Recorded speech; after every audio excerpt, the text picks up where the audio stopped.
estaba pensando de qué manera tan distinta sufrimos el frío, ¿no? A ver si alguno de ustedes piensa, ¿cuál fue la peor situación que me pasó en esta semana de frío, ¿no? Vinculada al frío. ¿Qué fue lo peor que les pasó? Sí, de esta semana, que fue la semana de los 0 y menos. Esos días que no había ninguna temperatura, que 0 grados. Yo digo, para mí lo peor fue sacarle hielo al vidrio del auto. Pero sé que lo peor para muchas personas fue bastante peor que eso. Al punto de dejar la vida por el frío. O con el frío, ¿no? Y bueno, no sé si esto tiene que ver con el clima, con el cambio climático, pero sí tiene que ver con una distribución injusta de las posibilidades de acceso a protegernos. En Europa se están muriendo de calor. Creo que el miércoles, jueves, murieron 60 personas en España por el calor.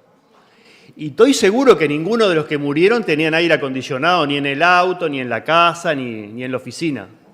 Murieron porque no pudieron protegerse contra los 42, 43, 46 grados.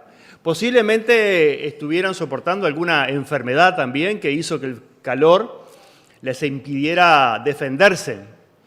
Como acá nuestros hermanos ciudadanos que han muerto por frío, que también por el frío y por dificultades de salud, de defenderse del frío, pero sobre todo por no tener las condiciones y no tener el problema del vidrio con hielo en el auto a las 7 de la mañana, ¿no? Y bueno, ¿qué estamos haciendo como cristianas, como cristianos para mitigar, para aportar, para comprometernos, ¿no? El viernes pasado vivimos una experiencia muy linda en La Hoya. Además del equipo que estamos yendo los viernes, fue María y Cristina. Dos personas que no les sobran muchos bienes, pero la alegría transmitida por María en su deseo y oportunidad de poder ayudar a quienes están en peores condiciones. Hemos conocido y hemos acompañado la situación de María y oramos, pero se sintió reconfortada el ayudar a servir un plato de guiso caliente a personas que llegaban a La Hoya. También Carolina, Mabel, Alejandra, que durante la semana pelan y pican verdura. El otro día les dejé la verdura a las 5 de la tarde y digo, bueno, paso mañana a buscarla. Y antes de las 8 tenía un mensajecito que ya estaba pronta la pelada y la picada de verdura.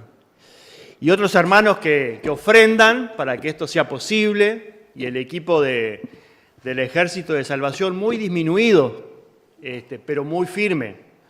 Personas que todos los viernes van a mediodía, hacen la comida y están prontas para a las 6, 6:30 de la tarde servirla. Así que gracias a Dios porque dentro de la invasión de noticias feas hay noticias también reconfortantes, noticias que tienen que ver con el reino de Dios. En esas zonas de noticias Dios está reinando, en el corazón de las personas, en el corazón de las iglesias, de las comunidades, comprometiéndonos en la medida de lo que Dios nos permite, nos empuja, nos motiva, cambiar pequeñas realidades, aunque sean de forma momentánea, digamos, ¿no? Uno a veces lee las noticias y yo no sé cuál es la estrategia mediática de los medios de comunicación, sobre todo en Internet, pero el otro día encontré dos noticias muy contradictorias juntas, una tras la otra. Una era la muerte de este señor en Las Piedras, un cuidacoche que, no tuvo dónde dormir y en esa noche murió. La noticia siguiente era Wanda Nara inaugurando su casa de $2,5 millones en Punta del Este y, obviamente, piscina climatizada, una fiesta que debe haber salido unos cuantos pesos más de que los 2.500 pesos que van a recibir los niños mañana. cuando empiecen las clases. Entonces, bueno, ¿qué hacemos con ese mundo de injusticia? Yo creo que, amar a Dios y ver que Dios nos oriente a hacer cosas para aportar lo nuestro. No tenemos que tener plata para ser solidarios.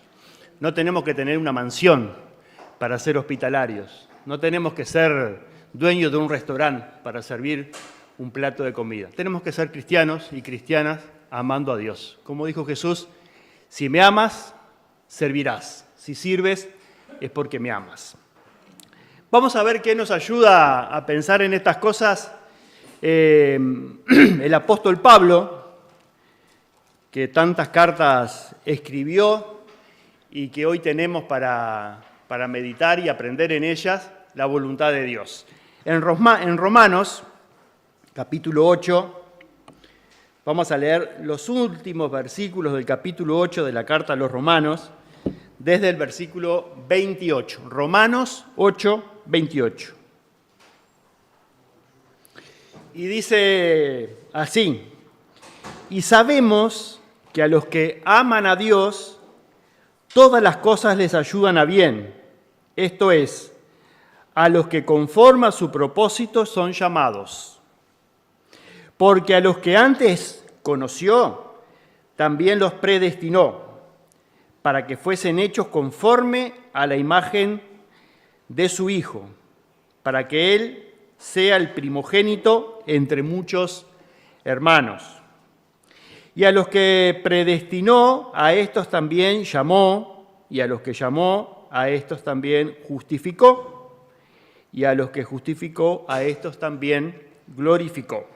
¿Qué, pues, diremos a esto? Si Dios es por nosotros, ¿quién contra nosotros? El que no escatimó ni a su propio Hijo, sino que lo entregó por todos nosotros, ¿cómo no nos dará también con Él todas las cosas? ¿Quién acusará a los escogidos de Dios? Dios es el que justifica. ¿Quién es el que condenará? Cristo es el que murió, más aún el que también resucitó, el que además está a la diestra de Dios, el que también intercede por nosotros. ¿Quién nos separará del amor de Cristo? ¿Tribulación o angustia o persecución o hambre o desnudez o peligro o espada? Como está escrito, por causa de ti somos muertos todo el tiempo, somos contados como ovejas de matadero. Antes, y en todas estas cosas somos más que vencedores por medio de aquel que nos amó. Por lo cual estoy seguro de que ni la muerte, ni la vida, ni ángeles, ni principados, ni potestades, ni lo presente, ni lo porvenir, ni lo alto, ni lo profundo, ni ninguna otra cosa creada nos podrá separar del amor de Cristo, que es Cristo Jesús, Señor nuestro. Padre, te pedimos que esta palabra tuya esté presente en nuestro corazón y en nuestra mente y nos haga vivir tal cual el apóstol le enseña allí a los cristianos y cristianas en Roma en aquel momento. Señor, palabras para hoy también, para nosotros. Ayúdanos, Señor, para transformar estas palabras, este aprendizaje, esta enseñanza del apóstol Pablo, esta enseñanza tuya que pusiste en el corazón y en la letra del apóstol para hacer esta carta. Ayúdanos para que esto lo transformemos, Señor, en actitud de vida, en actitud que el mundo pueda ver, que confiamos en Jesús, quien dio todo, quien dio su vida, quien sufrió, quien se hizo hombre, quien dejó el lugar junto a su Padre para venir a mostrarse, para venir a vincularse fuertemente, Señor, con hombres y mujeres en aquella época y que hoy lo hace a través, Señor, del sacrificio hecho por nosotros. Gracias, Señor, por esta posibilidad. Ayúdanos a entenderla, a incorporarla, a vivirla, Padre. En el nombre de Jesús te lo pedimos. Amén. Más que vencedores en Cristo. Veníamos hablando de las circunstancias complejas, difíciles, de la muchas veces situación de frustración que vivimos cuando pretendemos cambiar realidades, cuando pretendemos aportar a la transformación, cuando queremos aportar a la dignidad de vida de aquellas personas que nos rodean. Muchas veces pensamos, ¿y dónde está Dios en todas estas situaciones de guerra, de injusticia, de hambre, de muerte? ¿Dónde está Dios? ¿Cuántos de nosotros en algún momento hemos dicho, o dónde está Dios, o qué quiere Dios, o qué quieres tú, Dios, de esta situación? ¿Por qué tanta gente sufre tanto? ¿Por qué tanta gente acumula tanto innecesariamente? Bienes, posibilidades. ¿Por qué tanta diferencia en el mundo para desarrollar dignamente la vida? Para desarrollar dignamente la vida no es mucho lo que se precisa. Realmente, si repartiéramos las posibilidades, todo el mundo viviría dignamente. Pero, ¿dónde está Dios en esto? ¿O dónde estamos nosotros en relación a nuestro Dios? La palabra nos dice que Dios está en todo. Esa sería la respuesta. Dios está en todo.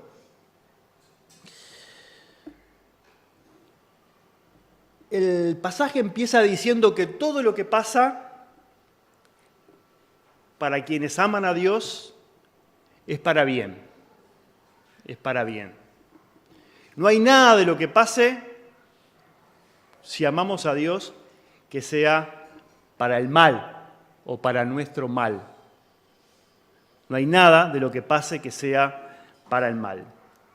Todo está dispuesto para el bien. Y sabemos que a los que aman a Dios, todas las cosas les ayudan a bien. Esto es, a los que conforme a su propósito son llamados. ¿Esto quiere decir que nada malo nos va a pasar? ¿Que nada malo pasa? No, no quiere decir eso. No es que todo lo que ocurre es bueno. Hemos hecho una lista de cosas que no son buenas. Ahora, Dios dispone de todo para la transformación. Dios dispone de todo para el cambio. Todas estas experiencias que vivimos, si amamos a Dios, pueden ser transformadas en nuestras vidas para nuestro crecimiento, para nuestro aprendizaje. Contaba un poquito la experiencia de María. Viene de una situación compleja, de vida cotidiana, se mete en una situación más compleja durante 2 o 3 horas y sale reconfortada. Sale agradecida a Dios por cada uno de ustedes, por haber encontrado un lugar que le transmiten amor, que le da posibilidades de servir, aun cuando ella por momentos pensaba que solo necesitaba ser servida, que solo necesitaba recibir. Pudo dar. Y Felicia, que es una de las hermanas que hace la comida, estaba muy y explícitamente agradecida a María por la ayuda que María había aportado el viernes pasado en la olla. Una tarea que generalmente la hace sola, que tiene que ver con terminar la comida y después lavar unas ollas de 50 litros, María había sido fundamental en esa colaboración. O sea que María tenía para dar. Todo lo que nos pasa, Dios lo transforma en un aprendizaje, en un descubrirnos en las manos de Dios. Porque todo pasa de acuerdo a los propósitos de Dios.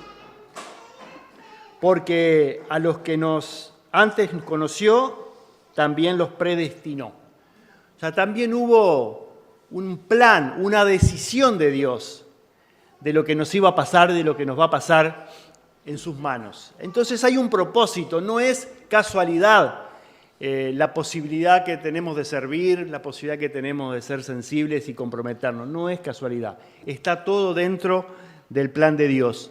Si amamos a Dios, vamos a descubrir el plan de Dios y vamos a transitar sobre ese plan. O sea que hay un propósito explícito de Dios. Y hay un propósito que en el versículo 29 nos lo habla en términos de algo que no fue al azar, sino que fue y es planificado por Dios. En varias etapas, en varios momentos, dice la palabra, porque nos conoció, ¿no? Tiene un conocimiento profundo Dios de nosotros. Eso es lo primero. Dios nos conoció. También nos predestinó, también creó un plan para nosotros, un plan individual para cada uno de nosotros. Nos conoce y nos arma y nos pone delante un plan para que fuésemos hechos conforme a la imagen de su Hijo. El plan que Dios tiene para cada uno de nosotros es aproximarnos a la imagen de su Cristo, a la imagen del Hijo de Dios. Vaya tremendo propósito. Fuimos conocidos por Dios, diseñó un plan para nosotros. Ese plan tiene un propósito, un objetivo general, que es parecernos al Hijo de Dios, ser iguales al Hijo de Dios, para que Él sea el primogénito entre muchos hermanos, el primero en quien nos miramos, el modelo al que seguimos.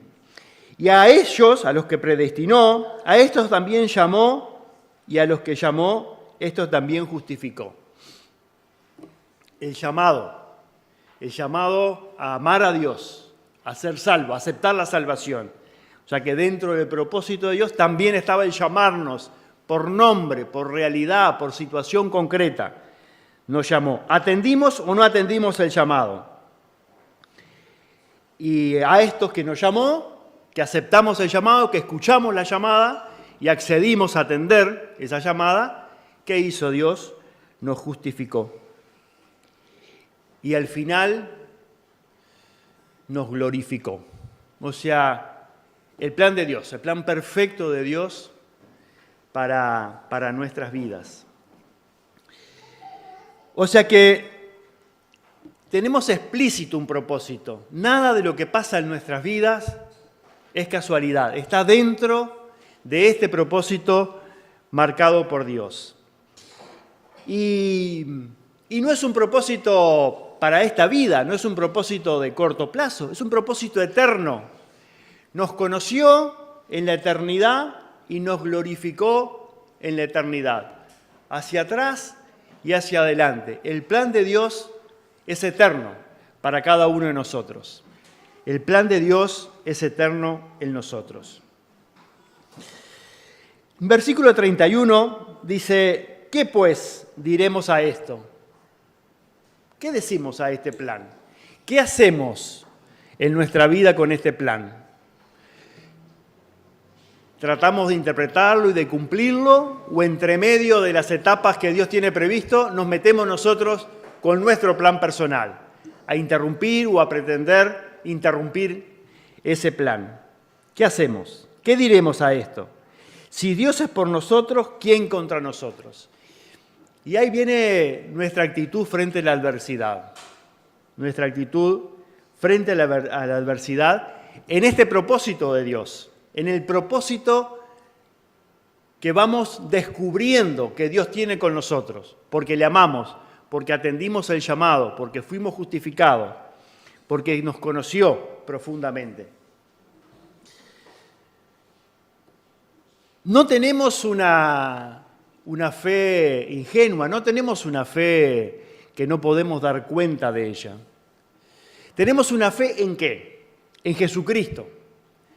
Tenemos una fe en el único Hijo de Dios. Tenemos fe en aquel que Dios dispuso para salvarnos. Dios no anduvo con chiquitas, como decimos. ¿Qué dispuso para nuestra salvación? Todo. Así como todo está bajo el reino de Dios, Dios dispuso de todo. Ese todo era Jesús mismo, su único Hijo, parte de la Trinidad, parte de la creación, parte de quien de quien creó y nos creó, quien creó todo el mundo. De una parte de eso, Dios dispuso totalmente. Jesús a la tierra, Jesús a vivir, Jesús a sufrir. En esa fe creemos, en la fe de aquel que le vieron y que dieron testimonio de él. Pero también creemos en Jesús que resucitó. También creemos en Jesús que intercede por nosotros. También creemos en Jesús que aún tiene las puertas de la gracia abiertas para que otros a través de él sean salvos, para que otros a través de él amen a Dios y tengan el proceso de transformación de sus vidas. Tenemos fe en esto. No es una fe ingenua, no es una fe sin argumento, no es una fe que nos cueste o que no tengamos elementos para transmitirla con nuestra acción, con nuestro compromiso y también con nuestra palabra.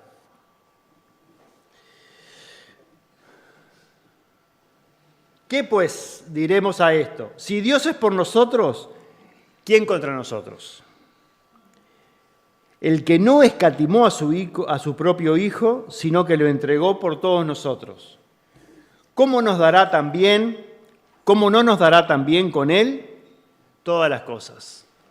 Después de conocer este plan, después de sentirnos parte del propósito y de los planes de Dios, ¿cómo podemos pensar que Él no nos dará todas las cosas? ¿Quién acusará a los escogidos de Dios? Si Dios es el que justifica, ¿de qué tenemos miedo? ¿De qué condenación tenemos miedo si fuimos justificados por Dios, transformados por Él, salvados por Él? ¿Quién acusará a los escogidos de Dios? Dios es el que justifica. No hay quien pueda condenarnos ante la justificación de Dios a través de Jesucristo. ¿Quién es el que condenará? ¿Quién es el que murió? Más aún, el que también resucitó, el que además está a la diestra de Dios, el que también intercede por nosotros. ¿Qué fuerza puede vencer a quien murió, a quien sufrió, a quien resucitó, a quien intercede por nosotros? ¿Somos conscientes que tenemos esta a favor nuestro? ¿Somos conscientes, aún en dificultades de salud, económica, familiares, vinculares, las que sean? ¿Somos conscientes que tenemos esto a nuestro favor? Creo que a veces lo que nos pasa es que no somos conscientes. O somos conscientes después que nos golpeamos, después que intentamos por otro lado tener protección. Buscamos la protección primero en nosotros mismos. A veces buscamos la protección en otras cosas que no son Dios. A veces buscamos la protección en personas que no tienen buena intención con nosotros. Y a veces al final, después de golpearnos mucho, después de equivocarnos, buscamos la protección en Dios. Y muchas veces pensamos que la protección de Dios es para los grandes temas de nuestra vida. Y vamos dejando las pequeñas cosas cotidianas fuera de la mano de Dios. Pero en algún momento se nos hacen grandes cosas. Esas cosas pequeñas que pensábamos que podíamos controlar con nuestra propia sabiduría o nuestra propia fuerza, terminan siendo grandes cosas. Y creo que el mensaje es, pongamos todo, así como Dios dio todo, pongamos nosotros también todo, como reacción a lo que Dios nos da. Pongamos todo en mano de Dios. No dejemos las pequeñas cosas. Yo en algún momento decía, no, pero Dios estaba ocupado en cosas más importantes. ¿Cómo le voy a pedir que llegue al trabajo sin ningún accidente, cuidado por él? Manejo bien y ya está, no preciso más nada.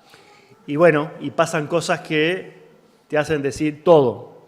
Si Dios puso todo a nuestro alcance, ¿por qué nosotros ponemos parte de nuestra vida en sus manos? Por error, por no comprender la dimensión, porque a veces la dimensión de Dios nos hace a la incomprensión, a nuestra limitación de comprender esta dimensión. ¿Quién nos separará del amor de Cristo? ¿Tribulación o angustia o persecución o hambre o desnudez o peligro o espada? Como está escrito, por causa de ti somos muertos todo el tiempo.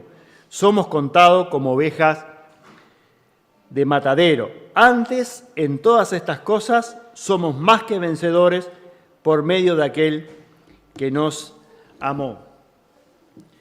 ¿Cómo sentirnos vencedores en esta situación de dificultades, en esta situación de que si la enfrentamos con nuestra propia fuerza, seguro vamos a perder, seguro vamos a salir heridos, seguro vamos a salir dolidos?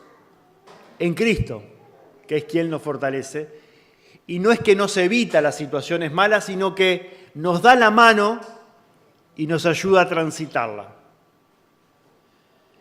Creo que todos hemos experimentado la diferencia entre transitar una situación compleja por nuestro propio esfuerzo, con nuestra propia energía, que antes de entrar o cuando estamos entrando en una situación difícil, nos ponemos en manos de Dios y la transitamos con Él.